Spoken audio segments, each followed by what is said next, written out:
Welcome to Introverts Own Your Voice.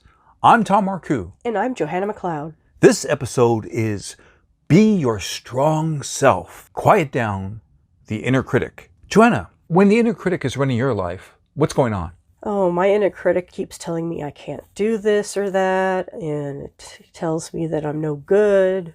Wow, that's intense. When have you been stronger than the inner critic? When have you accomplished something that was beyond what you expected? When I pushed past dyslexia and I started writing articles. Excellent, excellent. So you actually expanded beyond a voice. Now, who do you think fed the inner critic in your life? Oh, probably my parents. I'm with you. I also remember that you told a story in one of our podcasts about that there was a teacher who didn't believe that you had some difficulties. I was in college and I had a professor that basically told me straight to my face, I don't understand this dyslexia stuff. I don't believe you're really impaired in any way. Wow, that's intense. What we realize is that to be your strong self, you must overcome the negativity of others. You must be able to have some kind of barrier. And you must build yourself up from the inside. Yes. Now, we're going to talk about a number of details. We're going to make this clear by focusing on a word, win. And every letter is going to stand for a method. The first one is going to be kind of interesting because W stands for win over the inner critic. Oh, I can't wait to hear what this is going to be. Me too. I'm pulling together a number of things for this particular moment. And what I want to talk about in terms of win over the inner critic is what I've learned from my studies and also from personal experience is that the inner critic is actually a part of you that wants to protect you. So if you give it direct resistance or if you ignore the inner critic, the resistance from it or the interference gets louder.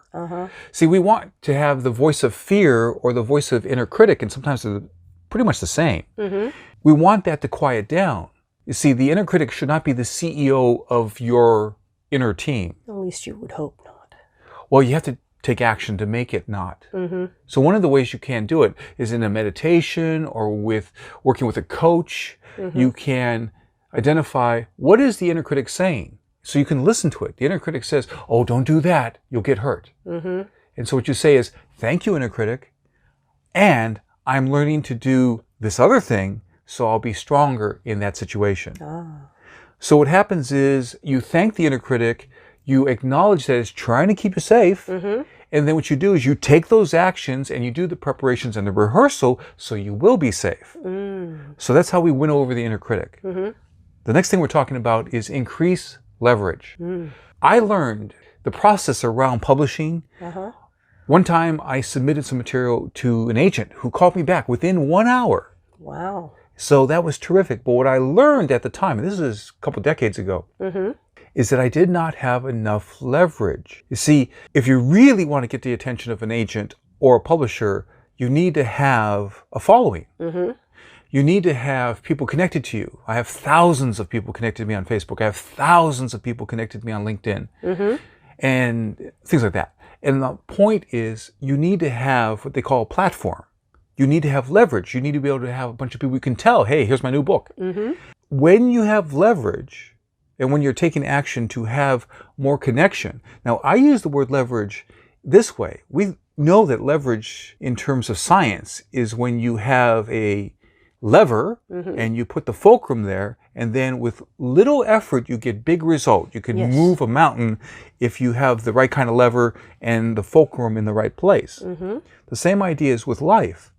I think of leverage as not just trying to have power over somebody, but it's really actually the truth, and the positive truth is you have leverage by having great relationships. People who will support you, people who will go out and say, hey, check out what this person is doing. Here's a friend of mine. Let's help. Let's all get involved. So many amazing things have happened. In fact, my own sweetheart, she invested through a Kickstarter fund into somebody's idea. They had an idea where they made a closed system where there's an aquarium and the waste from the fish would make a plant above the aquarium grow. This idea was brought to the attention of a bunch of people, And then there was leverage. People believed, people trusted. And so she believed, she basically was one of the early investors by putting money into Kickstarter, and they made the units. And so she has that special aquarium. Does she like it? Apparently so, because she's had a number of those beta fish in succession, because beta fish don't live that long. Leverage, if you look at it, is developing and nurturing strong relationships. That's terrific. It also can quiet down the inner critic, because the inner critic now realizes it's not just one individual, one person's energy and strength. It's the strength of the group. It's the strength of the tribe. N of WIN stands for nurture your strengths. Yes, it is valuable if you have some difficulty, let's say with public speaking, to get training. I've had mentors, I have trained, and I've worked with coaches so that I could be an excellent public speaker. So whatever weaknesses I had, I worked on it. But you see, ultimately, I was working on a strength. My ability to communicate, I was making it stronger. And that's why we want to nurture your strengths, because if you nurture your strengths, you could rise to the world-class level. If you just hang out in your weaknesses, then you might fall into victim stories. Oh, I can't do this because I'm not good enough at that. And if you stay with your weaknesses, some of them you can only bring up to mediocre. For example, if I spent the next 10 years refining my illustration skills, I will get better, but I will not be at the level of the storyboard artists that have worked with me and the people who have worked on my graphic novel projects either. They have a combination of skill and devotion and lots of effort. There's an old phrase about there being 10,000 hours are needed to become a master at something.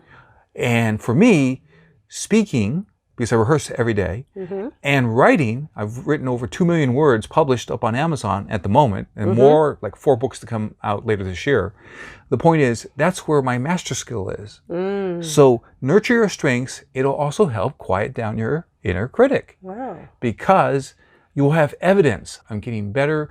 I'm getting training. I have mentors. I'm getting coached. And I'm rising to that world-class level. Sometimes it takes a couple of years. I was just talking with one of my clients recently, and very briefly, I was guided by Richard Carlson, the author of Don't Sweat the Small Stuff. And he told me that Don't Sweat the Small Stuff was his 10th book, and that was his best-selling book.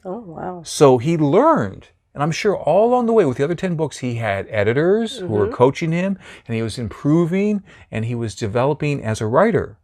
So to nurture your strengths is to devote the effort and to get the right coaching. This looks like a great time for a Marcoux moment. This is the time when I share an excerpt from one of my 47 books up on Amazon. The book here is Shine. Don't let toxic people extinguish your dreams.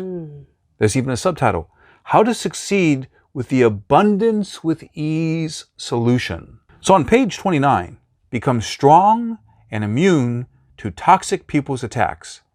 Picture this. Someone in your life, a toxic person, has slammed an attack upon you. You feel your heart racing. You're truly upset. You wish that you could get some control of the situation, or at least you want to calm down. Just reading words won't create the transformation you want. What's the answer? You need to impact your subconscious mind for your freedom and success.